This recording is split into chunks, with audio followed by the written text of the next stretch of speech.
Right. So I never had a wet dream before, but last night, like, it was weird. I was in. This was last night. Yeah, it was just today.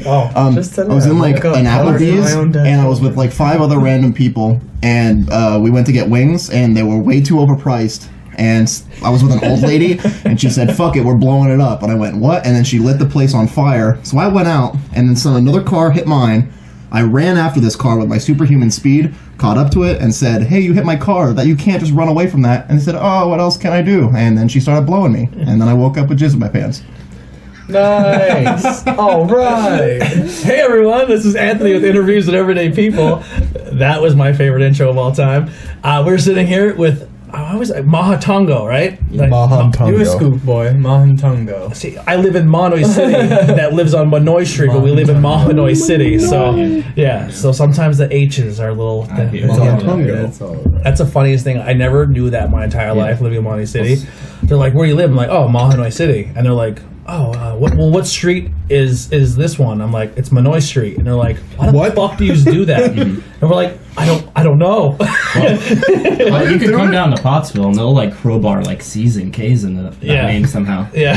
Mahantongo. It's like. So how is it actually? Mahantongo. I love talking to people not from the scoop. Schuylkill? Schuylkill. It's like I'm from Schuylkill County, and I still have issues with certain things. Just break it into like 3 . Just Mahantongo. I watched a video on someone drawing a map, and they were like, "Up here is the I'm not sure if I'm pronouncing this right. The Susquehanna, the Susquehanna River." And I'm like, "Are you fucking shitting me?" Did you ever watch those videos of people like pronouncing Pennsylvania? Did you see stuff? the worst accents of the world and Scranton accent? I didn't know there was a Scranton accent. That one, like the worst accent in the globe. Like it was like Boston accent in the fucking world. Kansas. And I hate Kansas. Why are you at Kansas? Why? 3 of the fucking accents were all from Pennsylvania. It was like Philly, Pittsburgh, and like they just called it Scranton, but I guess they clearly meant us. Yeah, fuck you, Andrew. I get people all the time that tell me I have that accent. Yeah. I'm like, oh man. Oh, shit. God damn it. This whole podcast is a bunch of fucking inbreds from Pennsylvania. Fucking old bearded bird down there. So let's go around the room and we'll get some names here. So we'll start with you. I'm Jordan. Jordan and Brett here were already on the show with Look Alive, so we already kind of talked a little bit about that. But I'm Liam. Liam, what's up? you can do it again. If you I'm want. Brett Huffman going for the 3-fer. I'm Austin Ulmer. All right, and that's the band. So we'll go right back to the name. How did you just come up with it? Well, for 5 years we were Strength and Allies, if even longer, because we've been doing it since we were in high school. 2012. Yeah. Technically, we started like right after Christmas. But this lineup was way more recent. But we were Strength and Allies for a while. We were just like, that sounds a little too like on the nose, like as far as like what our sound is like. And we were just sitting there and we were like, let's just change the name. And we were like, to what? Because we were coming out with a sense of awareness, and we were like, well, if we're going to change the name, this is the time. Like, this is when we should do it. So we all kind of just made a list of a few names that we kind of liked, and then we all got together and we're like, all right, so now we got to pick. And here's a list of like 35 names. And it's like, it was a long process. We had a lot. What was the worst? A lot of the worst. Strength and Allies. Probably something I said. Remember you had a giant list. Yeah, your list was good. I had a giant list of just like other just like song names, kind of like stuff like that, and get it from something like we all kind of like. Motley Crue was almost named Christmas. Yeah. Xmas. Yeah. But no, it actually came down to 2 names. It was Cobra Kai or Mahantongo. Ooh, Cobra Kai. Cobra Kai was a really dope name. Yeah. But then on YouTube Red, they released the show Cobra Kai, and we were like, that might be kind of shitty that we do that, and then we just sort of like, we could have just eked off of that, people looking that up, and then just going like, oh, what, there's a fucking band called Cobra Kai. But then you'll like fall into that trap where like Pop-Tart Monkeys were huge in the area, and then they got sued, and they're like, well, fuck, now what do we do? Yeah, so we were afraid of that, but also another decision was we talked to our friend Chris Ventura. Hey, Chris. And he, I asked him, hey, can you make us up one logo for Cobra Kai? and one logo for Mahantongo. And he went, sure. And he sent us both of them, and we were like, the Mahantongo logo looks fucking dope. Which logo? Was that the one where it's like broken into a box? Yeah, in the box. Cobra Kai was a lot more like scrawled text. Sort of like freehand. Sort of like what you would expect a normal band logo to look like. Yeah. But like the K is huge. Yeah. Little I. But yeah, the whole thing with Mahantongo was just like, that looks very clean and very nice, and I also like the name. And very cheap to make on t-shirts. Yeah. Solid color. Yeah, it's just one It color. sells well too. Yes. People are like, all right, hometown. Sure. But do you have any shirts with that logo? With the logo, not yet. Yeah, I was gonna say that's the. We have this one so yeah. far, but we didn't want to release just like a straight logo shirt right off the bat because it's just like anyone can you can just print off like an iron-on and just do that yourself. It's like we wanted to offer something different. I do know a shirt guy if you're interested. But. Ooh, a little interesting quirk about this shirt. That's actually all of our pets. Yeah, it's actually your pets. Actual photos. Starting from the left, that is my little baby boy, Sweet Nicholas.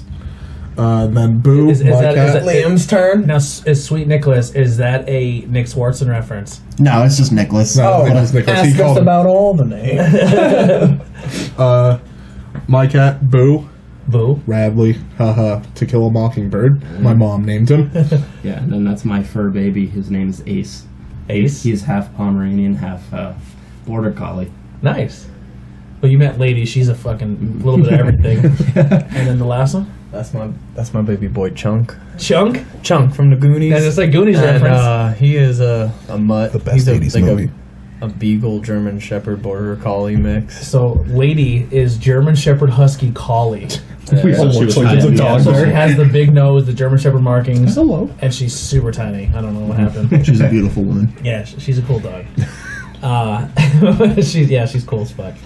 Cujo, we used to have Cujo. He was a huge Saint Bernard.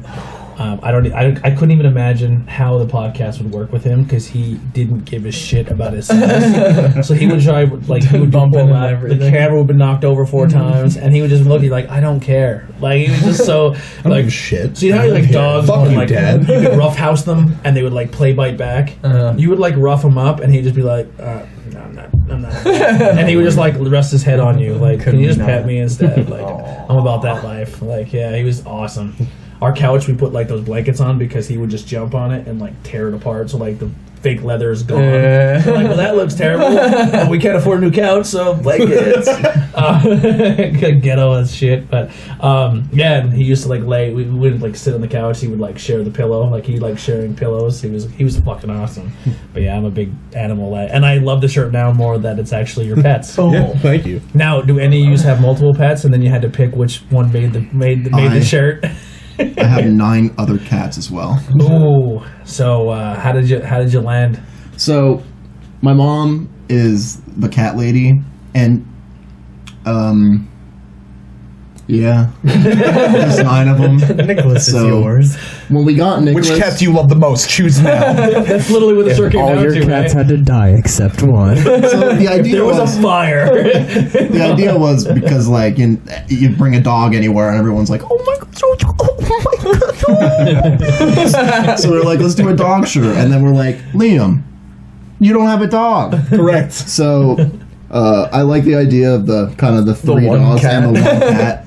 So it also, because Liam is like the main front man, it also takes that out a bit as well. So it's something separating it as well. See, because it's polarizing. You're Yeah. polarized. So you know what? Fuck. And their outfits are based off of selfies of us that are our Like own outfits we outfits. wear, yeah. Who made the shirt? You know his name. Gino. Gino. I Gino? can't. If I will murder his last name, Hey, Gino. Just do I'm it, sorry. murder it. Gino Thank you for the shirt, yo. Hambiano. We call him Chino. Gino. Hey, Gino. Shout out to sorry. him. I'm gonna look up his So Instagram when I handle and first shove looked it at in the here. shirt, I'm gonna be completely honest. I didn't know they were all dogs and 1 cat. The cat stood out first, and I thought the entire shirt was cats. Just cats. I did at the first time I ever seen Big it. fluffy cat. Yep, and then I looked. I was like, oh, there's only 1 cat. So at first glance, I thought it was all cats. Yeah, see, like you said, I'm polarizing. Exactly. Fuck. Yeah. You're supposed to be. You're the front pole. Is it PMBG? Pambinci. If you need any work done with any kind of edits, Gino Riccatone. just go to gino.com. The O is a 0. Message me some- that, and we'll put He that has in the some description. sweet things he works on. That's awesome. Yeah, definitely message me that, and I'll put that in the description in the video. So we're gonna go back to the 2-band thing. Which band came first? Mahantongo. Yeah. I guess technically, yeah. Yeah. Because it's just spawned from Strength and Allies. Yeah. So it was pretty much everyone from that band just carried over. So and They always changed the name. Yeah, Look Alive was going through a similar change too, through like lineup and whatnot. That's how I got into it. Yeah. And then, but I was in Strength and Allies Mahantongo first. It's a really cool thing to see both bands, because you're like, you come up and play like more classic rock, funky stuff, and then it's more of, I don't want to mislabel you guys, but I call it like, go for it. I call it Don't matter. I call it like, because back in the day in high school, like we call it sad white boy music. Like That's true. Yeah, Yes. it's literally what it is. It's a sad white boy music. But I didn't like the emo moniker, but it's like a pop punk emo. I love it. It's my favorite genre of Perfect. music. That's fine. Yeah, Whatever. but yeah, it's like the sad white. Like when you're like a teenager and you're going through that stuff in high school, and a girl breaks your heart, like You're that. like, holy shit, Like- this song gets me. Yeah, that whole album, I was like, I'm fucking 18 again. Like, I loved it. I thought it was awesome. Fucking, we're doing God's work. Fuck you, mom! I fucking It's not a phase! I'm gonna wear skinny jeans and paint my nails if I want. That's why we sweat and we're always red and we look like we're crying on stage. fucking It's move also it out. because it's super fucking hot up there and I Yeah. don't like sweating. Yeah. I'm sweating Room now. temperature. And I love how, like, if you were to listen to the album and never looked at the band visually, and then came and see you guys live, you would not expect that voice coming out of No. Yeah. Absolutely not. And I'm not even like being like an asshole and like saying I'm great or whatever. Yeah. It's just I've had plenty of people go up to me and go, I didn't know you could fucking sing. And I'm like, Thank you. Yeah. I'm not sure if that's an insult It's or like a backhanded compliment. compliment. It's like, Kinda like, oh, you're too fucking gross to sing. That's weird. It is kind of backhanded, but it's a thing where it's like when the band walks in the front door, like you're like, oh, okay, that looks Right, like he's a the band. singer. Yeah, you would like, we're putting the pretty boy up front. You know what I mean? Yeah. And then you guys go up and you start playing. You're like, holy fuck, this is awesome. This is like being a fat dude. I was like, yeah, one of us. You know what I mean? Like, but I was like, I don't know. It was a different take. Like you kind of shock people. Like it's like the voice. When they hit their chair around, you're like, "Whoa, that's fucking pretty cool!" Yeah, like, that was the joke that I always used to make before. That like back in the day, like your brother brought up modern baseball in the pre-interview. yeah, That like back in the day, I found out about modern baseball through Property Zach's like live sessions, and I saw them. I'm like, this band should be fucking huge. Why aren't they? And it's just like, oh, because the singer's fucking large and weird and awkward, and so is the rest of the band. And it's not like fucking like, oh, here's All Time Low with yeah. Well, the first what's band. four pretty boys? Go yeah, on here's stage. 4 pretty boys that fucking already have like $300,000 to dump into this. Well, the two first bands that kind of broke that mold, and they both did it in techniques. But Sum 41 were not attractive. Like their own mothers even said, like, "There's no way you're gonna get famous because you're not good looking." You know what I mean? That, and Sum 41 just ran with it. Like if you go watch old Sum 41 videos when they were coming up, they were like a fucking Motley Crue punk band. Like they just fucking didn't care. They were crazy. Like they were absolutely crazy. And if they did half the stuff they did then, hair metal cover band. Yeah. Pain for pleasure. and if they did half the stuff they did then and videotaped it and put it on the internet, they would be arrested. Like but it was awesome.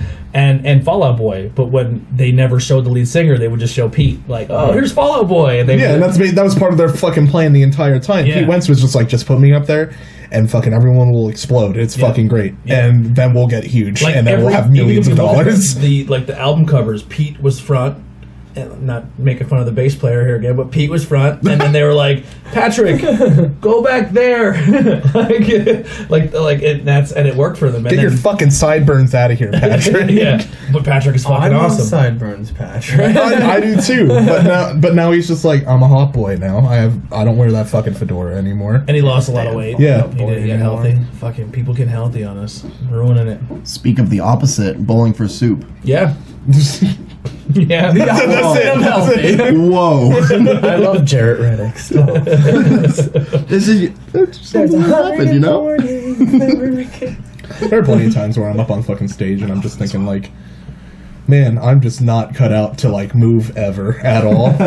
I should just play guitar and stand here, but that would be boring, so I can't do that. So I have to move, and I'm like, wow, this sucks. The only time I've ever seen you live, you had that luxury. You didn't have to move because you had no stage. So yeah, that's fair. It worked out for you. But the only thing with that one too is that it was fucking, the sound that night wasn't great, so it was hard to really make out the lyrics. Right. So I was able to hear, for both bands, I was able to hear the tempo and the way the style of the music, but I got no vocals out of anything. And your mic wasn't even on. Yeah, your mic was fucking dead. It was like, oh, I was looking. It was hilarious to have like, not talking really mad shit on Goodfellas at all, but it was fun to like be on the stage and see the monitors and be like, oh shit, monitors are like a luxury. This is pretty neat. Yeah. And then to sing and then not fucking hear anything through the monitors. I'm well, like, oh, that night, the person who's running the board was still in a learning process. Yeah, so like I get it. Like I said, the very next show, the guy who normally runs it was there, and it was like a completely different venue. yeah, like I said, like I'm not talking shit on like Goodfellas or anything. It's just that was confusing at first. And there have been plenty of shows where we've shown up and they're like, all right, here's your PA. It's one speaker and one microphone, and the microphone cord has like a 3-foot length. Yeah, and you can't move from this spot. You are also behind the PA, and it's like, there's one outlet. Yeah, there's one outlet. Use it. It's like, all right, you are positioned. Where's the microphone going? They're like, right here, and it's right behind the fucking PA speaker. I'm like, oh, so I'm staring into the back of the speaker the entire time, and they're like, yes. It's like, okay, cool, sure, I'll do that. So, what was some of your inspiration for some of your songs on the album? Like, what? Because obviously it's sad white boy music. Yeah, honestly, modern baseball. Yeah, modern baseball was a big one. Real Friends was a big one too, especially like some of the parts in Like Better Now. I won't say like that we stole from them or whatever, but it's just like there was a lot of parts where I like listened to it and went like, yeah, that sounds fucking dope. I like work around that. The break, like I don't want to call it the wrong. Like I'm not a music guy. I just like listen to it, but like the kind of like the breakdown, like dead end, and it kind of hit like stops for a second and then it gets picked back up again. Oh yeah, that chorus thing, that was just like one of the. I don't remember who started. Like that was like 2005. Like that whole the whole album sounded like 2005, and I loved it. Like I said, it brought me back. Yeah, but then we're doing our job correctly. Oh, yes. Goodbye, lid. And she's gonna come down and be like, "You fuck put stuff on the floor. I told you not to." You just made that. You just made that though. Yeah. You just Kobe'd that right into the bin. Yeah, camera can't see it. About it. Anything could have happened. Yeah. I guess other than that, like my personal inspiration was Knuckle Puck. I've wanted to be this band from Chicago called Knuckle Puck. Yeah. And there's just so many times where we would listen to like their album Copacetic and be like, man, why the fuck didn't we write this song? Yeah. Do you have any songs that mean a lot to you guys as a band? Like it. Yeah. I guess personally, Wander. One, because they let me write the entire thing. Yeah, he wrote no, we didn't let you write the whole thing. They let me do the entire thing. No, they didn't change without changing anything. That's true. So you wrote the lyrics, everything? Yeah, I got to write anything, and I was dealing with a breakup, and that would help deal with that breakup. Yeah, he basically went, hey, I'm writing this song. It's called Wander. And I'm like, all right, cool. Can you send me? Yeah, and he goes, Wander was that was one we did in one day, wasn't it? No. Like Nicotine was one that I think you're thinking of a different song. It's a song that's not out yet, so shut the fuck up. So what you have out now is like an EP, and you're working on a full album. Yes, that is the idea. I would like for us to do a full album. It's money. It all comes down to that. If we have the cash to be able to put out a full album at one time, but we are writing. We are at least trying to write. Right now we have like the beginning roots of enough things basically to have a full length in the not near future but coming up. But money aside, like maybe tough. 2 EPs eventually, or just how like if it has to be broken up, it'll be broken up. But it would be very nice to just do a full length. Enough for there's like 6 or 7. There's about 8 songs, but I think 6 of them are complete. But only like 3 of them have lyrics, so that I gotta pick up on that one. No, here's a pretty interesting thing about you guys, especially your ages and stuff. A lot of bands, they go the cover band route first, so they can go and make a couple bucks at a show. Because it's a lot easier to get booked as a cover band than it is an original band. But it's a lot harder to rebrand after that, in my opinion. Yeah, that's just me. Yeah, I would agree. Was that ever a thought to do covers? My 10-year, like I was telling you last time, is this Thursday. Being in bands, I've never played in a cover band once. My dad would always sit there and go, "Hey, Same. just play a bunch of covers, get some fucking money, and do that." And I would be like, again, it's just if we do so many shows as a cover band, it's hard to change back. It would be hard to just just go, "Hey, here's some original music," and they're like, "All right, are you playing fucking Led Zeppelin anymore?" Yeah. Or if you're not, I'm fucking out. Yeah. So it's just like I don't. We said last time, like I have respect for those dudes that do Oh, it, yeah. but I could never see myself Yeah, doing it. the band that's kind of toting the line right now that I think they should do more of the originals, because from what I heard of the originals, they're pretty good. And they bring back my high school era is Apollo 88. I was gonna say either Apollo 88. Or My Bad thing is like Maggie. I never even. I never heard about Maggie originals yet. They haven't put them out yet. They Yeah, have two. I'm pretty two or sure. three Didn't now. they play one at our show? They played a Maggie? new one at the. No, not Bad Apollo 88. Apollo 88 They has two did now. their old one and then they did a new one. There. Yeah, they did one that they said used to be just an instrumental, and then they added lyrics to it. I liked it. I liked their. I think they did. I think I've heard 2 or 3 of their originals. I enjoyed them, and their originals fit into their covers, so it wasn't like not like it was a complete culture shock of what they were because they Right. It sounded a lot like Blink, and they play 4 or 5 Blink songs in their set, which is awesome for me because I love Blink 182. But yeah, it's kind of a cool thing that I like about both bands that you guys are a part of, but more or less like you guys are going to do your originals and they're good Right. originals. Yeah, and plus I feel like I don't feel a need to play covers because I feel like we wear our influences on our sleeve a lot. Yeah, When so we it's- write, Yeah. and you can just hear it like your Yeah. brother was saying modern baseball. That is definitely an influence. Yeah, they're definitely influences. I'm Like not you- sure where the comparison comes to besides maybe the lyrics, but Yeah. they're definitely influences. An So he's influence. writing that. Not Yeah. like our sound. Yeah.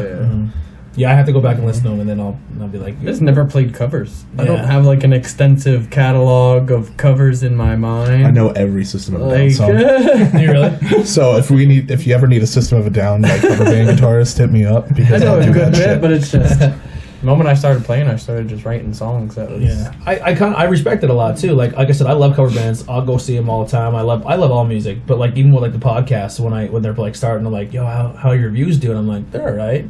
I'm very gracious in the route I take where I do guests. So most of the views I get is really based on how the guest promotes and if they're saying, hey, I was on this thing. Right. Because if I'm just like, hey, my people here go, like I have a group of people that listen to anything, but it mostly comes down to the guests, and then hopefully I do a good enough job or radiate enough that the guests people go, I'll go check out a different band's thing. And I got really lucky with the we were kind of banking this month on the Andrew Hubachek interview, and it's hard to get in communication with him because he's like no social media, no nothing.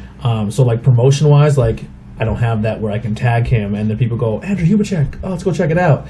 But we didn't really have a date set for him either. So I was at a point where I was like, I can't book people because I'm waiting to find out the date for him. And then he filled the last week of the month, and then I just reached out, I was like, what bands want to come on the show? And then I just got hit. So now I'm booked to like June with bands. Yeah, because bands are itching for content. That's Yeah. the idea. So they're just like, holy fucking interview Yeah. that I don't have to pay money for, that it isn't sent to me from some fucking dude from Stencil Magazine Yeah. in my email saying, hey, if you pay $60 for a full page of fucking advertisement, whatever. It's just like, hey, Start a come band. on the show. You get a band email. You get so many solicitations. Really? For this dumb You'll stuff. get a place in a magazine that people don't read. Yeah. Would you like To play this festival where you had to pay $200 placement in the middle of nowhere, New York. So yeah, if you're saying like what bands want to come on here, they're like, fuck yes, absolutely, get me on there. I will drive the 4 hours to get there. Well, my theory to this is, I obviously when I was talking about doing a podcast, I consider myself a very personal person, and I like meeting people and talking to people, and I think once you talk to someone and you get to really experience some of who they are as a person, and you find out who they are, you're like, oh, I either don't like or like this person. So when I started doing the podcast, my 2 major influences, how you were saying band-wise, were Howard Stern and then Joe Rogan. Right. I think they're amazing interviewers. Like, people can like, oh, Howard Stern's this, and this, but if he sits down with a guest, his interviews are amazing. Now, the difference between a Joe Rogan and a Howard Stern is they can Google everyone they interview and find all the questions that they want to ask and find out questions they were asked before. I'm doing local people. Yeah, so how do you fucking research that shit without just knowing them? I'm just banking on just conversation building and just having. If I can go back and change, it wouldn't be interviews with everyday people. It'd probably be conversations. But I can't rebrand now. No, it's too late. You're in it for the fucking long haul. I already made T-shirts. I'm not going back. But yeah. So did we.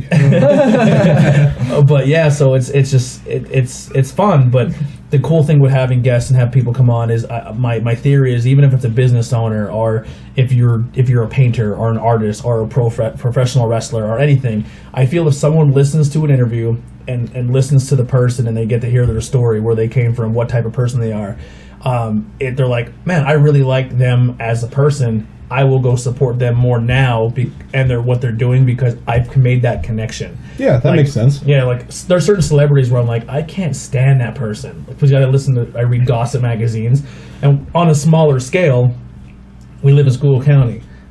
All of us probably have that one person in our life. We are not the hero in their story. You know what I mean? and but people hold on to grudges. You know what I mean? And if someone realizes, oh, they're not that same person anymore, they've matured or grown up, they're like, oh, okay, and then you can change that locally. But it's a cool experience just to meet people and get that. So I'm having a good time doing the bands. Yeah, it's a different, like my first couple ones, I'm like, man, I had to do 5 people at one time. This is strange, but yeah, it's all the bands are super different too. So yeah, very very different. Yeah, and it's a lot of fun. So I want to thank you guys for doing it. So this is fun, good stuff. Thanks for having me here. Yeah, thank you. Yeah, so doing the band thing. What are some of your goals now? So you're obviously trying to make some money so you can get more stuff recorded. Now, on the flip side, you were saying for Look Alive, you guys pretty much do all your own recording. Is that something you guys do with this band too? No. So you're looking for studio time and stuff like that? Basically, we would look to do that. I always really wanted to get into doing it, but it's another money problem. Yeah. It's I'm going to school, and this can't buy like a nice fancy computer to do stuff like that. And then the learning, having to actually be able to do it, just pay someone who actually already has the skills. Yeah. There's a lot of There's a lot of like learning that happens doing. And you have to be doing it a lot to figure it out. And John will tell you it's very easy, and tell you it's not very easy, but it's just that like you can build a studio for cheap, like you could do your own recordings and whatnot. But it's still just the time to take to learn, and if you're not really that interested, then you're not going to fucking learn. Yeah. So it's just like... Yeah, if you go back and watch my first interview and then watch the new one, it's like drastically different. Because you grow. Every time you do it, you learn something new. That you're like, maybe I should do this, move the mic just a little bit more. But I definitely feel like a strength in this band is that we have Liam, who's really good at video editing. Yeah, he's crazy good at video editing. Thank you. It is insane. Now I feel like I'm put on a pedestal. Oh God. Thanks. If you need video or photography things, Liam. Yeah, hit him up. He took a lot of really good photos at the Faith Show. Thank you. Really good stuff.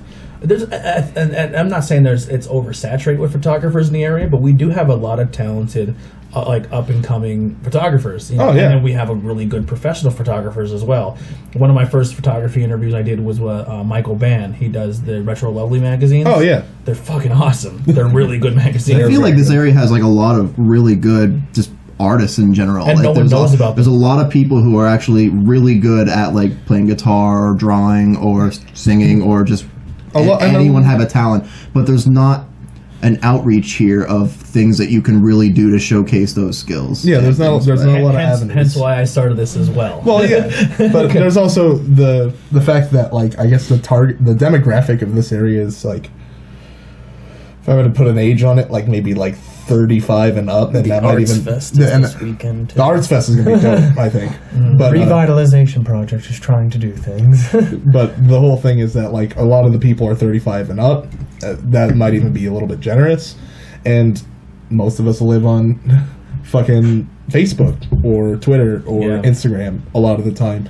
So to get like that outreach, that marketing, so that you can hit the demographic that will like, that's kind of a problem for us. Like, there's enough people here that listen to us and like us, but we've probably reached about the point that we're going to get in Pottsville. Whereas like a band like Look Alive is a lot more palatable. And that's not even taken away from them because they're fucking amazing. And I'm not just saying that because 2 of our band members are in it. Like how you said how we're like the sad emo music that you did when you were in high school. But like if you look at our like take your parents for example or someone, they would probably much rather listen to something like Look Alive, where it's more like a groove like rock, something like that. I would agree 100. the way I found out about your band was through Eddie Collins. Right. So during the Eddie Collins interview, I said, what are some bands that are on your radar that you really enjoy that's locally that we can get out there? And even I can hear about, and I can do the same. And one of the first, I think it was the first one he said, was you guys. Yeah, we love Eddie. Yeah. We love you, Eddie. He's a good friend. He's covered for us too. On stage. So this very, guy. very good. So he was very, he put me onto you guys, and then I listened to it, and I was like, holy shit. And I didn't listen to the Spotify or anything yet, because I always try to do the live. So I went to the Goodfellas show, and I was like, oh man, I wish I could have heard more of the vocals. And then I went and did the Spotify, and I was like, I heard like 3 songs, and I was all over social media, like, everyone listen to this, like, you know what I mean? Like, give it a, like, it was, you guys have a good sound, but like, it is very good that you're aware that your sound isn't, you have a demographic. Yeah. And that's something that, like, a lot of the problems that, like, most bands face is just trying to find their audience or trying to find, like, their market, because if you don't have, like, that, you're in marketing, what's the term? Market, I don't know what you're trying you don't to know say what I'm here. trying to say. Like Shit. your market value? Yeah, like Trying you're to see how much of a worth you are to your audience. shit like that. And if you're not aware of that, then you can't work off of it. Yeah. So If you can't find that dedicated fan base, if you can't find that people that are genuinely interested and want to come back and are hungry for more, and that's all based off of even like engagement and things like that. But like you're saying, it is just the stepping point. Trying to. Now, I think what definitely you like, both bands have a very uphill climb to do is people, especially in our area, they will go see the cover band first because they can sing along, they can dance, they can have a good time. One of the big things for me is, especially like that type of music, I wish I can have like a lyric, like the old school lyric sheets, like where you can go on to see the lyrics. So just maybe in like a thing, if you ever do like on a Facebook thing, like a lyric video. That you don't even have to Lyric do videos. it. the brand new Yeah. But like Just hand out lyric sheets before the concert, Yeah. like brand new did. like a YouTube lyric sheet, like a lyric video. Yeah, like they're cool. Like I think that'd be. I love singing along too. Yeah, I because I think especially with like like how you're talking about the breakup song and stuff like that, like high school for me, obviously, you know, when you get your first your first time you get that heartbreak, that's a big thing, especially The old like Windows Movie Maker old like it's like the old like 40s video. And I listen to like From First to Last to Emily on that. the band who was my breakup video, like my breakup band that I gravitated to, and they're still one of my favorite bands of all time in high school, was Gym Class Heroes. I saw Gym Class Heroes I've live. never I met seen Travie them. McCoy. Did He's you on really? a dirt bike when I met him. He's probably the coolest dude ever. No, I met him. No, he was awesome. No, it was like, what was that? 2008. That was the year Katy Perry was there. I met Katy Perry. He was dating They were Katy? still dating at that time. And Yeah, I like minus the drug addiction, because I never had a drug addiction. It's not wood, but I hope I don't. but a lot of his lyrics are like, I felt like, holy shit, like. I love Gym Class Heroes. Like, you ever have made a band where you're just like, man, I feel like they watched my life and wrote a song? Like, a lot of Gym Class Heroes was like that for me. I was What's your favorite song? oh my god, I like Name a few. I like Viva La White. We're interviewing you I now. like Viva La White Girl, Interviews. which is clearly about cocaine, but I just really like it. Faces in the Hall, where it's a story. It's like a hip hop story where you know the kid, two kids are dating, like a guy and a girl are dating. The guy's actually secretly gay, but he doesn't tell anybody. The girl is a struggling musician. She wants to be like her father, who died of heroin. They both go to the same high school party. I guess this is a true story. The gay kid, they find out he's gay because he comes out. They invite him to a party, trick him to get there, beat the shit out of him, and actually beat him to death. And then while his girlfriend is at the party, a girl who doesn't like her gets her hooked on heroin that night. And then the day of the funeral, the girl who was addicted to heroin dies in a car crash, leaving the funeral. Wow. It's like a crazy high school anything can happen type story, and Gym Class Heroes turned it into like a poetic song, like. And then Taxi Cab Driver, where every lyric is a band name. I'm a huge Gym Class. I love guy. the first album. Queen and I is probably my favorite. Yeah. Well. Yeah. Yep. Queen and I's. Yeah.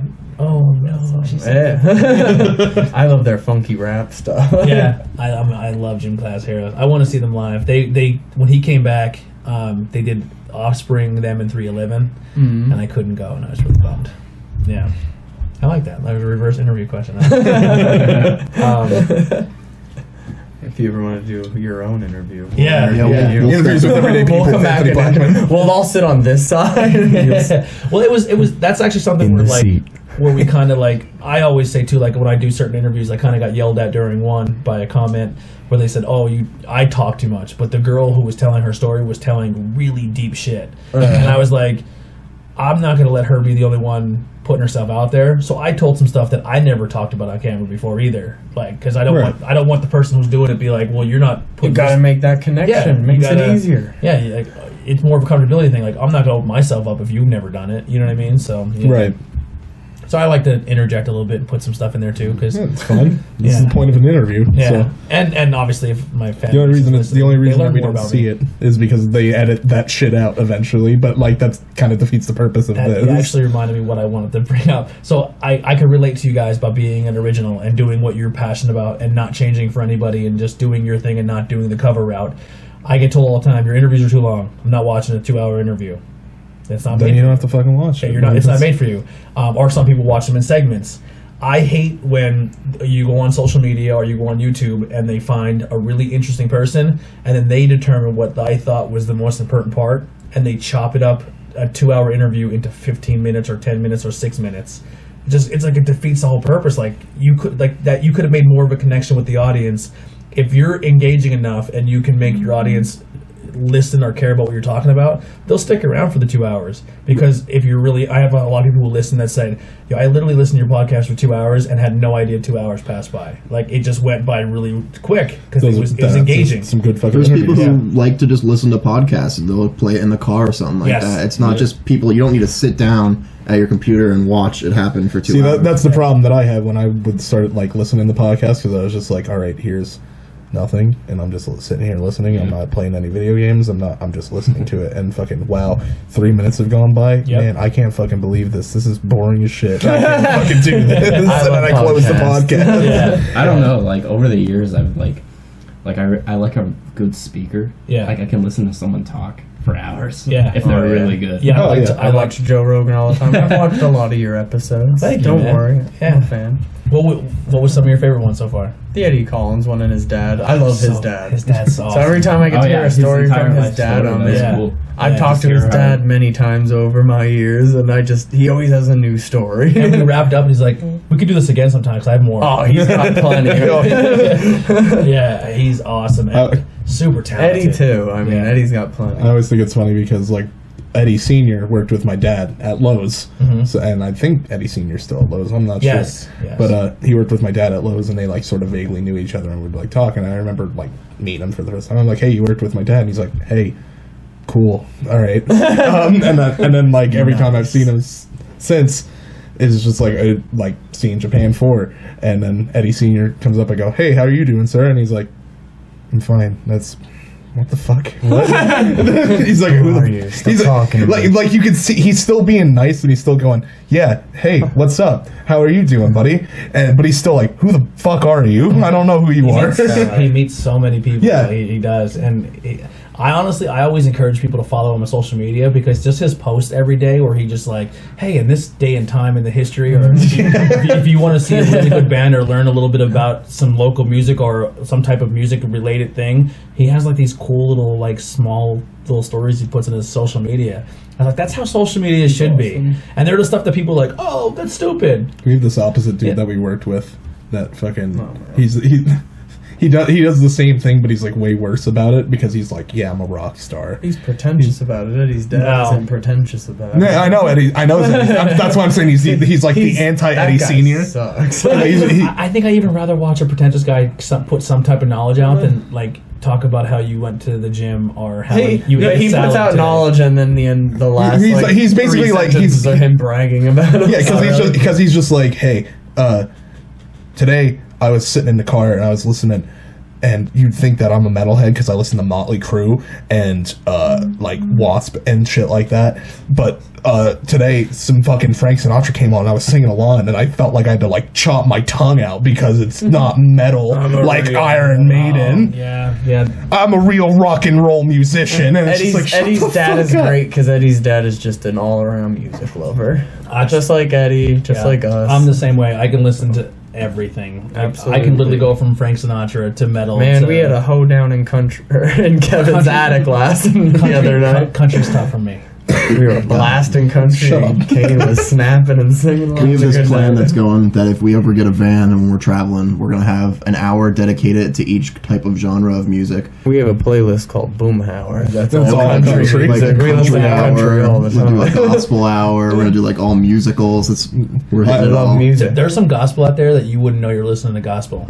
Amazing. It's fucking great. It's nuts. Like R&B gospel. There's some crazy stuff out there that you're like, did they just trick me into listening to God? And it's like, my favorite. Praise the Lord by accident. The thing that I like really don't like the most is when, if you are like this, no offense, but I hate the most when people go like, I'll listen to all music except rap and country. Like, fuck you. Come on. just listen to it. It's fine. There's at least so one country- you'll like, in my opinion. So There's- country for me, I think what turns me off. Do you like country- Johnny Cash? I do. Do you like some extent of country then? I do like some country. But the problem for country to me is Everybody likes Johnny Cash. I don't like when they all try to sound the same. Oh, That's modern country. That See, sucks. I don't like pop country. Like, I'm not putting in like Kenny Chesney or like Toby Keith. Yeah. Unless it's Brantley Red Solo Gilbert. Cup. Unless it's Red Solo Cup. That's it. I like who's the guy that sings Broken Halos or whatever? Oh, is that? He could be a rock guy. Like, you could literally put him in a band. His song is so it's like Keith Urban. No, I forget his name. And then Zach Brown. Zach Brown's fucking amazing. Yeah, Zach Brown's the Yeah, last Chris good. Stapleton. I was about to Chris say. Stapleton. I love Chris Stapleton. Chris Stapleton has he has his own style voice. Yeah, Zach Brown and Chris Stapleton are like the last two fucking like mainstream country, I love like outlaw actual country country. artists. Yeah. Like Yeah, that's the problem though. Yeah. Everything like the mainstream, like I say you it gotta all put the that time. twang on it. Like, be yourself. Zach Brown was a cow in Little Dicky's music video.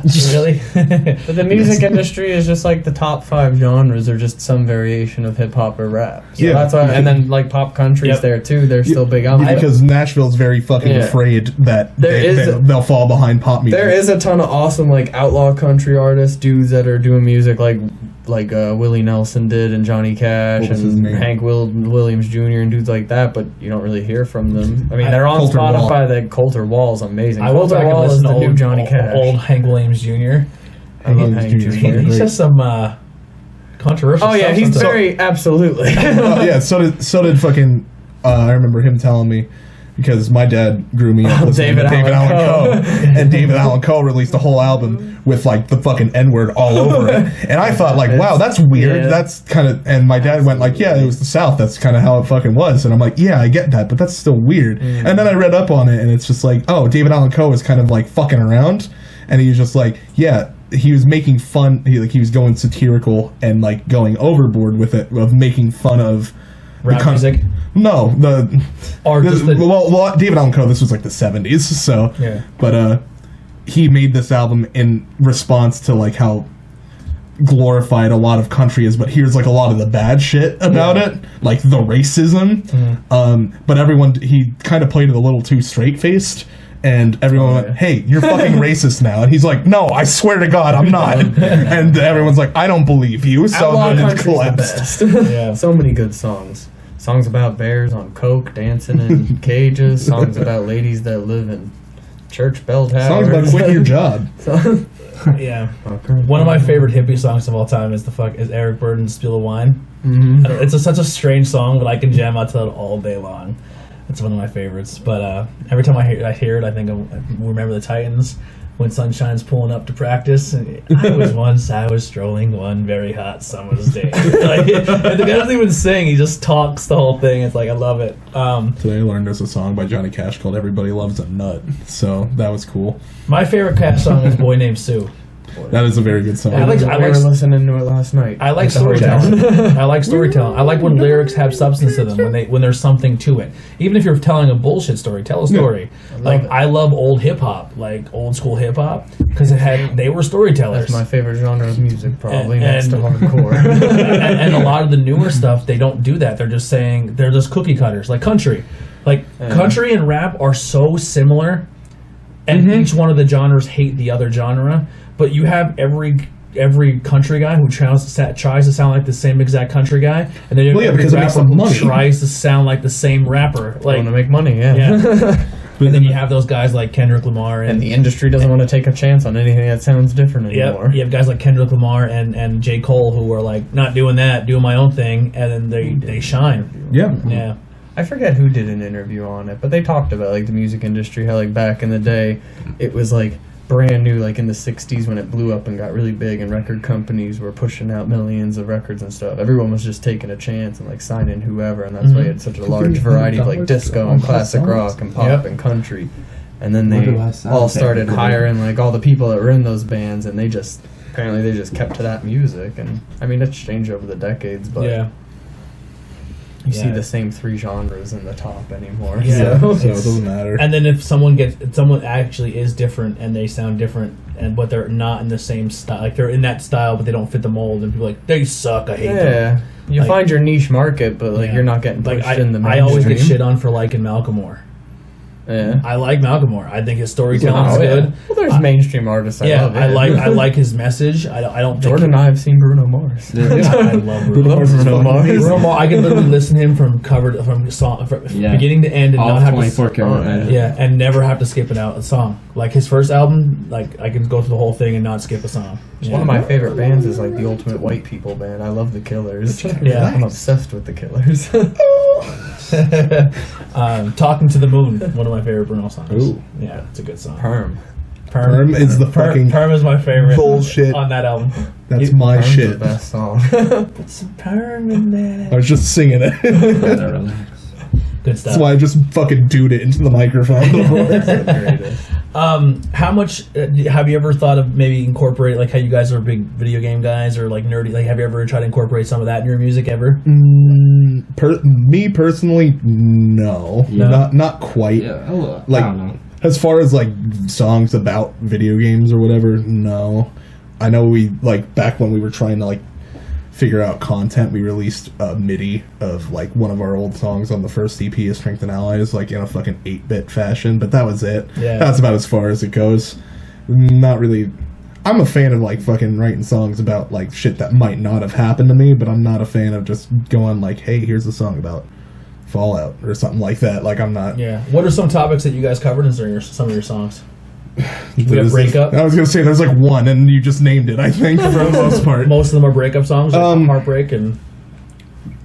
The way it was supposed to go is that when we were Strength and Allies, we released when we were like all 18 or 17 or so. All 5 songs on that EP were mostly about breakup or some sort of just like, I don't know, like sadness, I guess. So when we were going to release a sense of, like, when we were writing A Sense of Awareness, it was originally going to be called Better Now. Like, and it was just basically going to be like the opposite. Be like the sister album, kind of. Yeah. Like you went through the breakup, now you're on the other side of it. Yeah, so now it's just like, all right, now I've grown, learned some shit, whatever. How am I feeling now after all of these? So, like, each song on A Sense of Awareness actually lines up to 5 songs on an EP that doesn't fucking matter anymore. But that's whatever, because it still kind of fulfilled the niche. Yeah. Because a lot of the songs on A Sense of Awareness they're a little sadder, but they're not.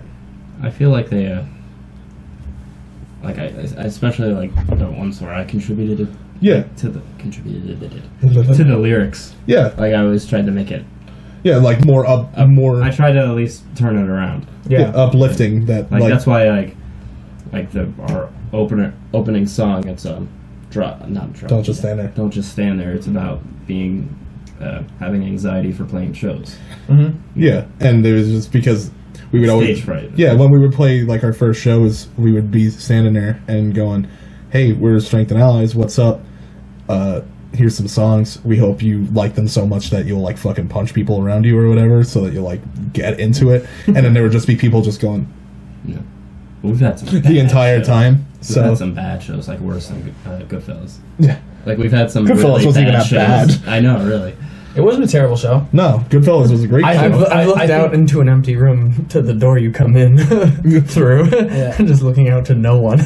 I think given the circumstances that night, I thought everyone did a good job. Yeah, no, that show was good, but we've definitely had some fucking stinkers of shows. Doozies. I think every band has gone through something like that. But the thing is to just keep going. Yeah, and shake it off. We did that. The coolest thing that I look forward to, especially with your band and hearing more music, is I like, especially when, like, going back to how I said your band brings me back to a time where I felt like I was, fresh out of high school or gone through some stuff again, and it brings me back to that. It kind of grounds me. But the cool thing is I can't wait to see you guys progress. Like, if and I'm not giving advice because you guys do your own thing, but like bands like Blink-182 or bands like, those bands, you can see how they've grown with their music. Like, they're not making fart dick jokes, or they still are, but they're hiding it better. Yeah, they have fucking, what was it? We built this pool on California where it's about, like, fucking each other or whatever. Yeah, like they still do that, but I mean, like, they went from, like, What's My Age Again to now, like, She's Out of Her Mind. And like, now they're like, you could tell, like, their newest album was like how everyone has, like, mental health. It's like a mental health issue album. You know what I mean? But like, you can see how a band grows. They keep their style, but their style does change as well. No, that was a lot of the thing with us, that, like, the hardest song for us, or rather for me personally, was Better Now, because at the time when I, like, started, like, the main riff of it, I passed it on to them and went, I'm in the process of making lyrics. I already have, like, the hook in my head, sort of, for the most part. But then it got to the point where we finished the instrumental for the song, and I'm just sitting there going, how do I fucking put words to this? And the whole song was very ambiguous, and I was trying to like, romanticize it, like, a little bit too much. Mm-hmm. So, like, I kind of got, like, wrapped up in my own head about it, that I, like, would sit there staring at the fucking computer going, like, I don't know. What's the story behind Better Now, unless you... It was just like I said, that with... or rather, hell, Austin said as well, it's like a sister album to the old EP. Mm-hmm. And the last song on the old EP was just sort of like a resignation of the feel, like, just sort of like all these things happened in the other songs, and the last song's just like, fuck, alright, well, I guess this is just how it's gonna be for a little bit, whatever. Mm-hmm. But Better Now, I wanted to be like the inverse of just like, I've gone through it, I've thought about it, and we've grown from this point. Mm-hmm. And the problem with shit like that is that it's so ambiguous that it's kind of hard to, like, put into, like, any sort of good words. Mm-hmm. So I spent a lot of time trying to figure out, like, how to explain this, like, vaguely abstract feeling. Mm-hmm. And I just had nothing until, like, the night before with him. Oh, yeah. So before we went up to record, we were up until about, like, 4 a.m. in my kitchen, just sitting there, just, like, trying to, like, bust lyrics back and forth at each other to see what we like, what fits.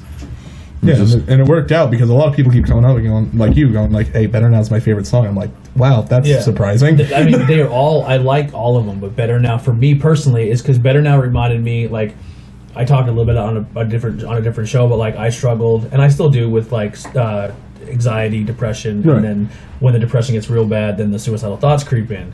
And I remember, like, being younger and falling in love, and then the breakup happens, and you're like, this is fucking over, and then you're going through everything else, and the change in the hormones, and then you're like, and if you have suicidal thoughts in your head already, it just gets worse. And then Better Now is like, that came through to me a little bit and spoke to me on that level, but it's like, you know what, I'm gonna be okay when it's all said and done. Well, then that works, like, because that was the point we were trying to go for. Like, Better Now for me was like, I'm still hurting, I'm going through it, but I'm going to be okay in the long run. Yeah. So, and that's why I was like, I really like Better Now. Yeah, thank you. Yeah. Because that's pretty much, like I said, that's pretty much how the whole idea behind the song in the first place. Now, when somebody else in the band, like, he tells you his story, like, do you divulge, like, what the song is about and how you feel and stuff like that? No, I just write it. I was gonna say that I write it and I send it to him. It kind of depends on, like, how, like, much of it that we work on. Mm-hmm. That, like, I can't say shit about Wander because he wrote a lot Wander. of the songs usually start with a topic too. Like, we'll discuss what we want it to, like, sort of capture beforehand. Yeah. Yeah. And then we might, like, just say, like, hey, I got this, hey, I got this, hey, I got this, and I'll just shoot it together. And sometimes there's songs that are like, this stanza's from this person, this line's from that person, this stanza. Well, pretty much what I'm getting at here is do you ever channel what somebody else was going through, knowing where that lyric came from with each other as a band? As far as like again with Wander, because that's the most obvious, the most obvious to me example.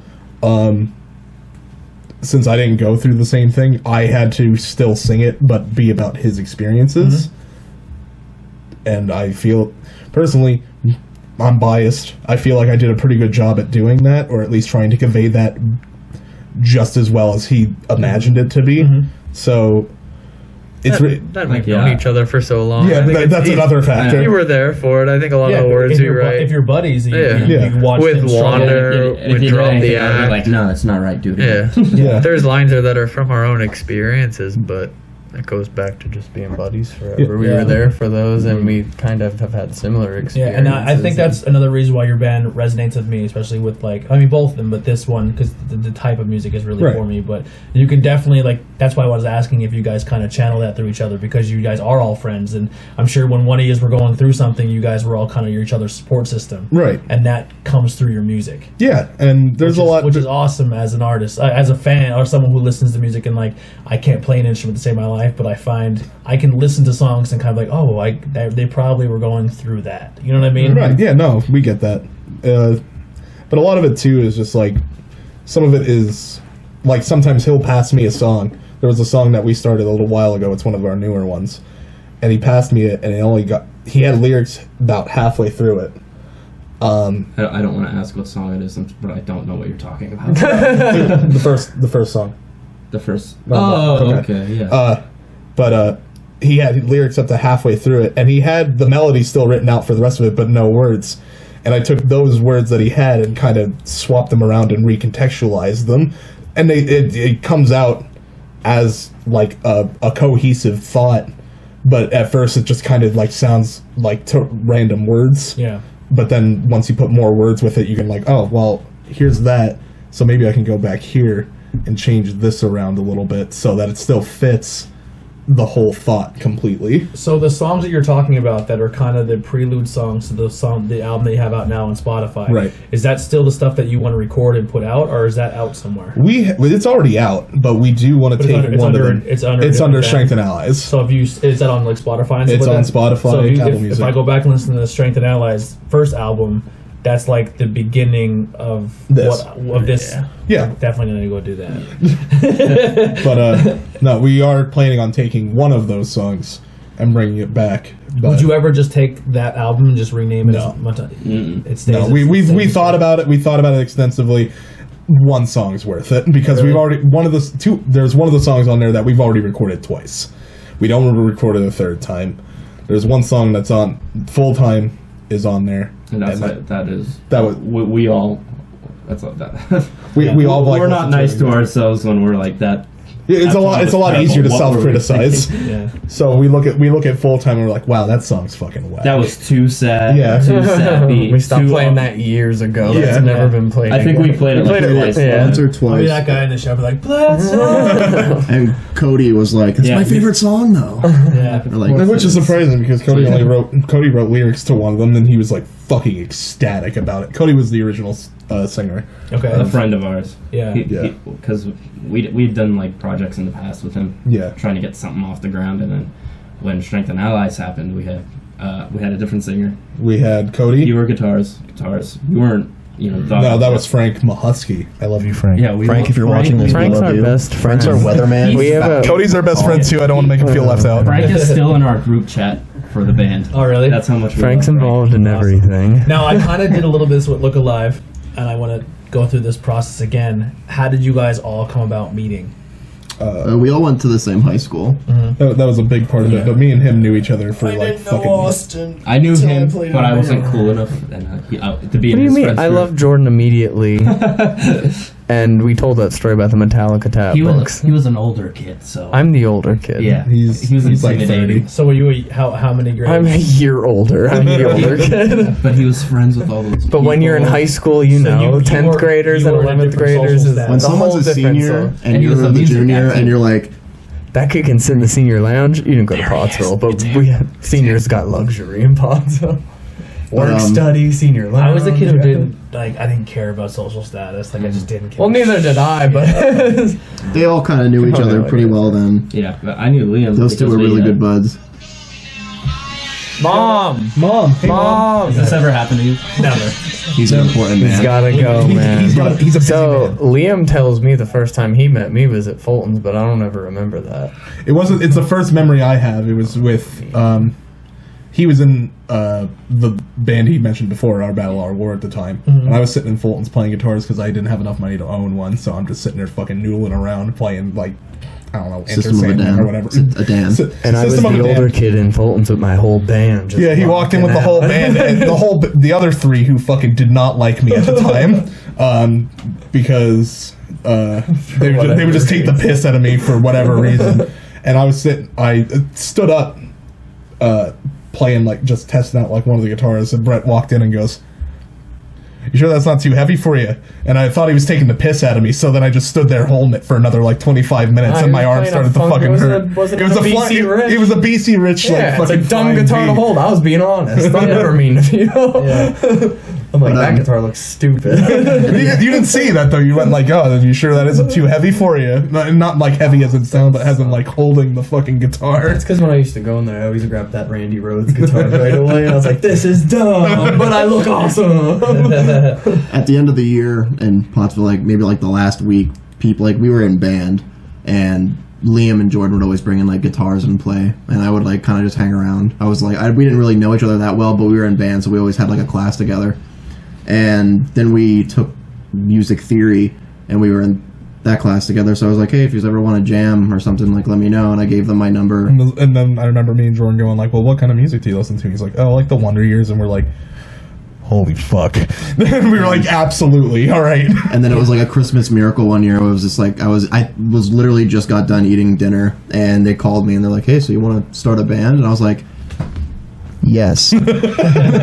So just so people understand why you guys are doing that, they're telling me they're video game players. So when they're playing video games with each other and they're on the microphones, they will get really close. Oh, Even when you're like, when you're telling like a story or something, when you're like over a mic and how people will experience. All right, boys, let's get going on this. Like, let's do it well. Let's go.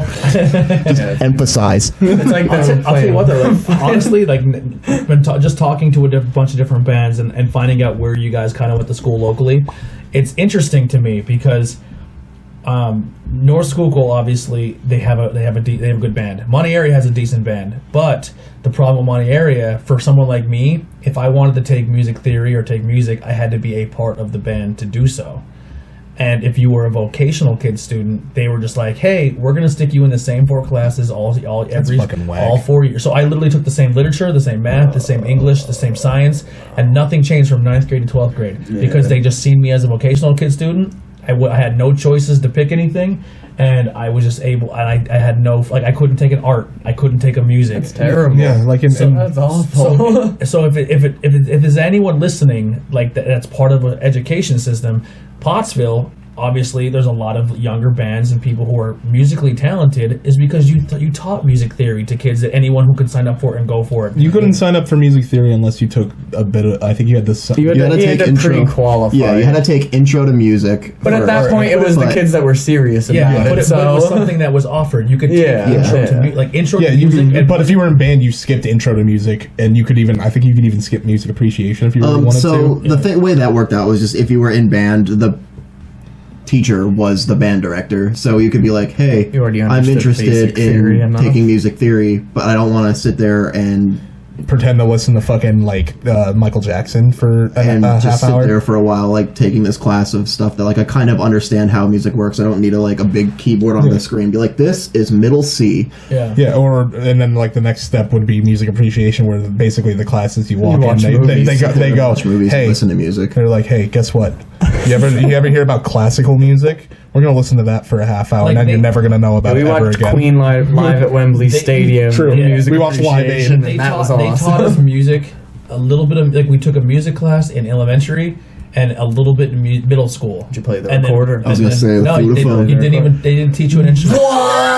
What the fuck? You were forced to learn hot cross buns. Oh yeah. Music. So our music class, I just remember What was being his a kid, name? and you had Mr. to Keener? You had to remember Keener dollars. You had to remember like where each like the FACE and shit. I never read it because it was elementary school. Then middle school, the teacher would walk in the class. Even after dinner, good She'd morning. play the piano, Everybody and does you fine. sang along with her FACE. playing the piano, and that was our music class. She played "Eye of the Tiger," Kenny the Gambler, and something else on the piano. I love The Gambler. And the entire class would sing along, and then the bell would ring, and we'd leave, and that was music class. Hey, whatever. And then high school was like, oh, if you're in the band, then you can go hang out in the band room for 2 periods and learn more stuff about music. Oh, fuck yeah, that's But what we that's like all if we you're did. not a kid who was in the band, you couldn't be like, can I learn basic music? Like that was not something that was you like. Monty area is breaking up to either you're a college prep kid, you are a business kid, or you're a vocational kid. And if you didn't play sports, then you can also you can do music. So Yeah, like they kind of steered you in certain directions and didn't let you be yourself. That sucks. Yeah, Because like wild. I don't thank school completely for the reason I'm into music and what I do with music, but it definitely helped in a way. It definitely Yeah. I don't know. They supported the Like band all for the a long other time. stuff, like I mean, like classes aside, like these 3 were all in band since middle school, right? I was in choir all through middle school and high school. I was in the Tide Tones. I was in drama club. Like we were all super into like music. Like stuff. every single kid I know that came out of Pottsville are in a band, they did something musically in their high school. Oh, yeah. And it definitely paid, like without even thinking We about started it. abusing that shit. It definitely paid off for you. And like when you hear stuff like, "Oh, we're gonna defund music programs," you're Yeah, like, it's fucking That's bullshit. completely It's awful. that's crazy. Like you're shutting down like bands like you guys are like Yeah. up and coming bands. You know, what I And I'm mean? afraid that's fucking coming for Pottsville too, because they're like, how much money can we dump into football? Let's get rid of the band because no one joins. Yeah. So it's like fucking all right, whatever. Don't fucking do that because the band's awesome. The band, I remember being My favorite proud. part going to high school football games is listening to the band. I remember being proud that we fucking were in the band because we were the last in the area that did like high step I marching. have gone for pre-shows and like left halfway through first chorus. I mean, like saw the band show. I Yeah, don't give it's a already shit fucking about done. this game. Yeah. And I like how now bands are kind of like Got my mac and cheese. they're like modernizing a little bit. They do like the little dance moves with it. Yeah, And those are all show bands. Yeah, those are show were- bands. Bands were always the best part. We were Yeah. like the only like military style exactly. high step marching where we like And then our senior year when when Which Richard was? Freeze left and Craig Shader stepped in, he's like, how about we just do like the other bands do? And we're Band like, traditions were fuck. so fun. Our pep rallies were so fun. The Boogaloo. Come on, our band's awesome. we still high step for pregame and stuff, but when we did like our halftime shows, it was more of like a roll stepping kind of like yeah. when I coached high school, when I coached soccer for North Schuylkill, and then I'd go to a football game, their halftime, and all the kids made fun of me, like, why do you like that? And this is before the Queen movies even talked about but the band's closing song was "Don't Stop Me Now." Oh my god, It that was- sounds fucking It was like Tight. awesome. It was like a big networking thing too. Like a lot of kids that were in band learned like organizational skills and how to play music with other people. They like got together and did like the spirit bands for basketball games. There was kids that were in band that would play in the pit band in the musicals. I mean, they were Yeah, the all bands over were the very place. versatile. Yeah, If they you were- started. They had jazz Like, band, look, if you- jazz M&Js. ensemble. Like, if you look at it M&Js. right now, band for the- sports. the two Yeah. cities that are producing most of the music in the area is Tamaqua and Pottsville. Oh yeah. Oh, Tamaqua was crazy. Yeah, I remember Tamaqua Tamaqua was kids. fucking- I was in like county. Tamaqua chorus holds and- the competition. the Land of Running Water. yeah. Yeah. And then high school. and then closely behind that, I'm not sure how Minersville's music program is. I don't. The band scene in Minersville, I don't. It doesn't. To me, I could be wrong, but to I actually me, live really close to Minersville, but yeah. But to me, Pottsville, Tamaqua. If you look at the bands coming out of the area, that's Exeter. normally where they come out of. Exeter. And then, Exeter and then you fucking have, kills it and every then you time. have North Schuylkill. Like North Schuylkill had some. North Schuylkill's also awesome. I You're love right. North Schuylkill. North Schuylkill's super into like musicals and stuff. Yeah. They hold the musical awards every year for North all the high Schuylkill's schools. there's a drummer in the air like that's doing very well as a professional drummer with Small Town Titans, who came out of North Schuylkill. You can even talk to Dave Cantwell because he's in Shenandoah. Yeah, Shenandoah. he's in. Shenandoah had a good music program too, and it produced a lot. Like you have the Mecca's brothers. True. Yep. But I was talking about the marching band that he's in now, or at least I think he's It's still like an in. alumni band. No, it's like East Schuylkill, I think it's called. I can't remember exactly what it's fucking called, but I was in it once, and you got paid to be in band, and I was like, that's fucking dope. And then they were like, yeah, here's a beer, because it's Gerardville, and everyone's already fucking plastered, so why don't you just start drinking too? And I'm like, I'm 20, and they're like, we don't give a shit. And I'm like, all right, that's fucking awesome. I like you now. I'm getting paid $40 to do something I did for free in high school, and I can get drunk. That's awesome. And they go play like big parades in New York and stuff. Oh yeah, they play New York every year, and I never went because we played Florida. Yeah, well, in the program they do every 4 years, they go to Disney. So we marched down Main Street Disney and did our amazing. Our parade show. Yeah, you go down there for a week, you march one day, and they're like, you march for 20 minutes one day, and they're like, all right. We visit all the parks. You get to have the whole time. It's kind of like a set schedule, just so like we're all a bunch of high school students that you have to watch. And you go to an amusement park, and they're like, all right, you have until this time, and you can just walk around with your friends and do this. That's awesome. And like every day, you can go to a new park. If I can turn if I can turn back time, I would probably not have played sports and joined the band. Right? I mean, I also played sports too. Like I played soccer in high school, but I played everything. I would have continued to play basketball, soccer if my school baseball, provided football, it. 9 years. But then I was like, well, I can't play soccer anymore, so then I'm gonna go play football. And immediately found out that I had a joint disorder like second weekend, and then I'm like, well, I'm not quitting. And they're like, what are you gonna do? And I was like, I don't know what I'm gonna do. What are you gonna do? I am going to not like being older. so then I was out of practice, and they're like, and I'm standing there like, well, Tony, we have nothing for you. You can't, like, you physically, your doctor's note says you can't hit people, because if you tackle them, I tackled a kid, best tackle in my entire life.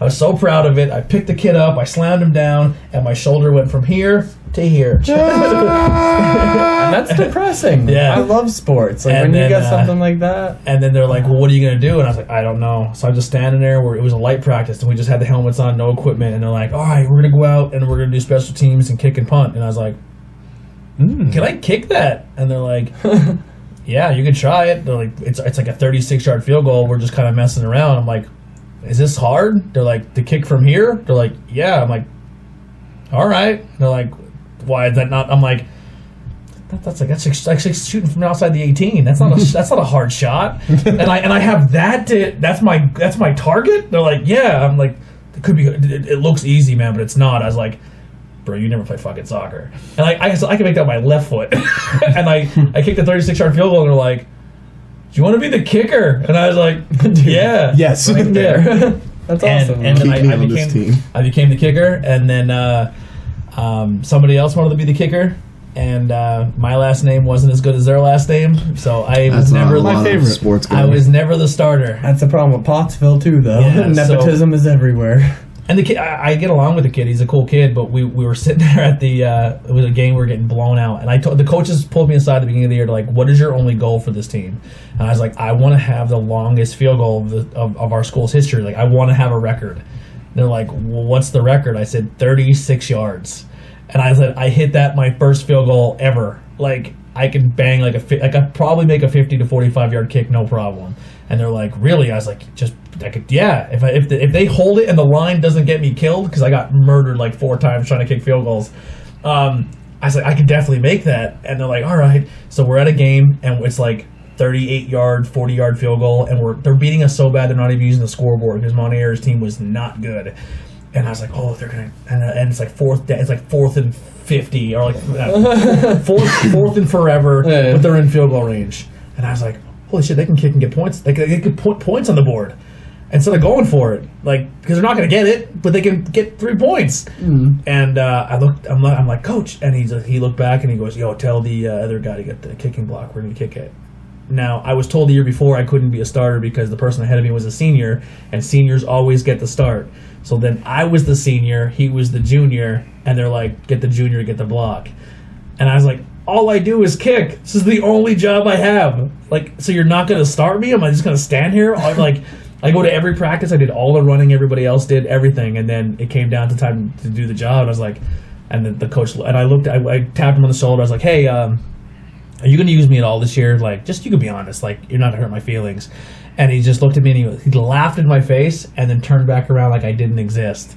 And I was like, well, you answered it for me. And I just start taking my equipment off. And the other coach came up. He's like, "What are you doing?" I was like, "Oh, I'm out. Like as soon as I get undressed, I'm going straight to the locker room." And he's like, "What do you mean?" I'm like, "I quit. Like I'm not gonna stand here as a senior, and you're not even gonna give me an opportunity." And they're like, and he didn't know how to answer it. So like, literally like, as I'm walking off, the buzzer hit. So like everyone kind of went with me, and I literally just packed up my equipment and I put it all there and I left and I just never went back. Like it's the only time I ever quit a sport. But I was just like, "Fuck, I can stand here and be a fucking second string kicker." Like I can't even do with anything a soccer else. background. Yeah, with a soccer background, played for my entire life, and I was like, "Oh fuck it!" And I gave all my equipment to like the next kid in line. That was like I coached soccer in Shenandoah, and this kid's like, "Yo, like after this year, I can never play soccer again because I go to Monte area." And I was like, "You're me," and he goes, "What do you mean?" I was like, "You're me. Like everything that you're doing is exactly what I went through." He goes, "They want me to play football," and I was like, "Just go be a kicker." He goes, "Well, they're going to pick on me because they're not going to say, they're going to call me this and that because I'm not going to hit." I'm like, "Don't tackle anyone. Don't get hit. Don't hit. Stay pretty. Don't destroy your body and go be a kicker." I was like, you might not get opportunities, but you can go to college to be a kicker, and kickers in the NFL make better money than a factory worker. Fuck yeah. You know what I mean? Like, and I was like, "Here's all my equipment. Take all of it and practice." And I think kind of the same thing happened to him, where they just didn't use him, or they made him play another position because he wasn't allowed to just be the kicker. And What the fuck? Yeah, and he got like hurt That's too. football. Yeah, That's high school football. and basketball I loved, but I went to Monte area, and that was the only sport we were good at because we had an amazing coach, and I was like too intimidated to even join the team because you had to learn his system since you were like born. Like you learned from like the day you joined basketball, you're like learning this guy's system, and I just never got into it. But yeah, definitely the Pottsville music program is unbelievable, and it definitely shows. Great. But yeah, so I'm trying to think of my last question here. Just kind of off topic. So the band's going to be taking a little bit of a break for the summer, correct? Because you're... Yes and no. We have a fill-in, but he is... I'll let him explain. I'm taking some summer classes in Virginia for school, so I'll be gone basically all summer. Like 2 weeks I'm leaving, so... What are you majoring in? Marine science, biology. Nice. So obviously now, just thinking of the future, you can't really be a marine biologist in School County. Well, I mean, that's kind of true, but I mean, there's different things, like, if I desperately needed to stay in the area to keep this going, if we decided to stay in Pottsville with this, Right. Like Lehigh Valley has like a zoo and some aquarium. There's like the Baltimore Aquarium that's not far. Like there's nothing within an unreasonable area that I could place myself in to not be able to have both parts in my life. Yeah, absolutely. So what is like your goal with this education? At first, I feel like a guidance counselor now. What do you plan to do with your life, Austin? have you thought about colleges yet? Do you have your 50-year plan already? But like, are you like, is there like a certain type of marine life you want to study, or? I'm really into marine mammals, and I really wanted to like do like take a route that like just surrounded me with like polar bears in my life. Like I wanted to research them. I wanted to like watch about like just like the ice caps like melting and like climate change and stuff like that, because like they're losing their home. Like, so if you could research that, see like things that are going on, and then maybe be like a public speaker on like how things are going. But I mean, I love all marine life. Like, it's insane to me. We know more about the moon and we know more about Mars than we do about our own oceans. Scary. We only know about, I believe it's like 4 to 7% of the ocean, which is insane. And the world is 75% water. Yeah. So it's gonna be everywhere we go. Yeah, that was one of the most depressing videos I've ever watched on YouTube. It was like a polar bear like starving, and it was just like depleted, and I was like, holy fuck, we're destroying our shit. Like we're on the verge of like possibly another ice age. Like we're like, our planet is at the point now we're getting back to that. Like it's even crazy. without us, it would still go through those phases. But we're not to do helping it, it. but we're not. Absolutely not. Lady's coming to let us know she's here. Hey, lady. Came in, give her a, ooh. What's up? She's like a gorilla. But yeah, look, I can't turn my head. Yeah. looking at some internships and stuff like that, and maybe do some marine mammal work. Yeah. But I just got scuba certified, so I think it would be really neat to like get a position where I can go diving in like tanks and stuff like that. Like I'd be okay with like even cleaning tanks, like for like the shark tanks in like the Baltimore Aquarium, something like that. I swam with nurse sharks. Me too. That's awesome. Yeah, it was super terrifying. They're but super like, sweet. They won't kill you. And I was like, but they're as large as my kitchen. Yeah, have you ever seen like whale sharks or anything like that? No. You ever? No. They're ginormous, and they like basically like filter feed. They eat like small plankton and like small fish and plankton and stuff like that. Sure. But, Get out. they're basically just imagine a whale, but it's a shark. Okay. Alright, you're not gonna bark. Out. Hey. Out. If you're not gonna go out. But we went to the Georgia Aquarium with the Marine Science Club, and they have a Oh yeah. It's like powered off for a second It's there. like, they have a big tank that I didn't want to call it a tank because that doesn't give it justice. Yeah. So they have a big tank. house. They have a big The hydro storage. They have a house that has 3 of them in it right now, and they're beautiful creatures. Everything that's at the Baltimore Did you Aquarium sleep in was that room? amazing. Would you ever work for SeaWorld? I've looked into things like that, and I'd hate to like. We're all looking at you, Austin. We're all going to judge you, But whatever I you don't- say. We all watch Blackfish on And very. I haven't like looked into a lot of the controversies with certain things, but from what I know and from what like I've seen, like I've been to SeaWorld, and the way they like, I am against having show animals that are the size like having the orca whale show. Those are huge animals, and they have them in these like tiny areas, and they're making them perform these tasks and things like that. And they're just fucking people up. Yeah, like they kill their trainers every now and then. It's like we also like if you're gonna like punch a shark in the nose or you're gonna like fuck with them, just be like, okay, now you're gonna do a big jump out of the air, like, land how on your fuck belly, and spin around. And like they're like cutting their lives for the documentary. Like a whale in captivity and a whale in the ocean, their lifespan is like almost half. Oh yeah. Yeah. But I also like to think on the other side where it's like they're not literally going out and pulling these orcas out of the whale and just stealing them. It's also rehabilitating like animals that have been injured and hurt that can't actually survive on their own. So yeah, when you see them in a small tank, like it looks bad, but if you have like something like an animal that's a lifer that cannot be returned into the wild or it will die, like it actually doesn't seem like that's a bad option. Yeah, that's not terrible. I guess And a lot of the funds go. It's the same as like poaching. Like a lot of the funds go back into conservation anyway. Yeah. So I mean, it's a double-edged Like sword. I feel like a lot of the things that they do like have a good thing, but it gets somewhat of a bad There's a rap. question of moral, definitely. Yeah, but even if it's an animal that like has to be trapped, like is that morally acceptable? Like even if it can't survive in the ocean, is it okay to keep it in a tank? That's interesting. That's a cool major. Now when he's gone, you know, playing in the ocean, Splashing around. who's the fill-in? Tyler Smarr from Bad Maggie. I love that kid. He's a cool dude. That's my wrestling buddy, and he like every time we're like, "What are you doing this weekend? You playing?" He goes, "No." I'm like, then I meet him somewhere, and we go watch a local band together.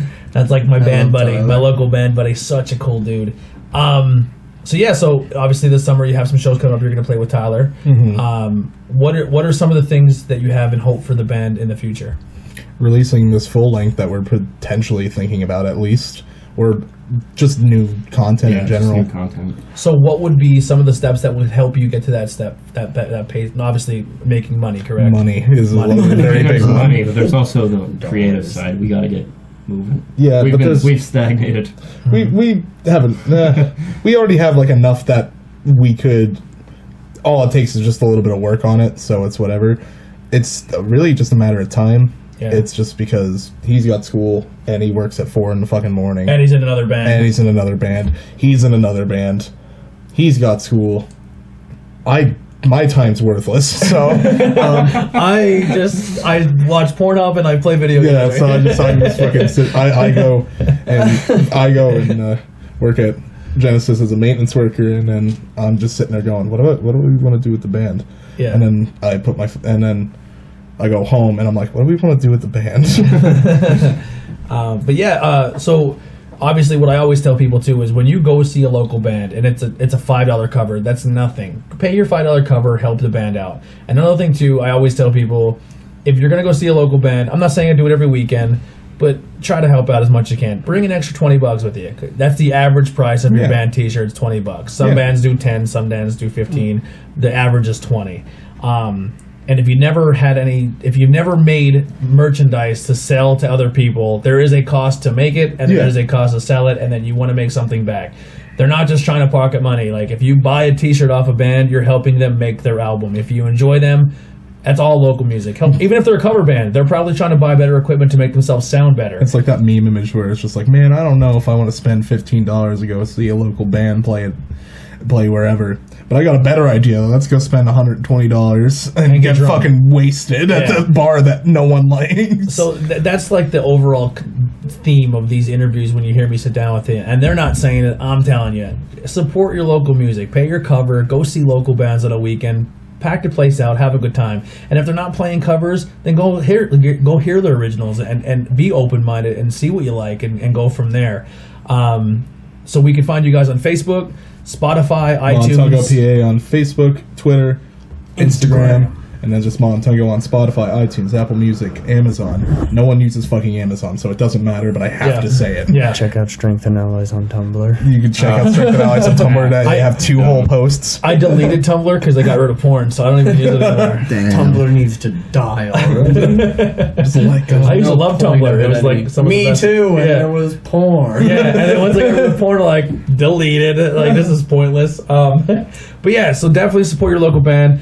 I mean, not so much of an interview. We just kind of shot the shit, which I thought was fun. I hope you had a good time. It was a good time. And like I said, when you come back, we'll do more stuff, and you guys are always welcome. We'll shoot that bomb. Gold team.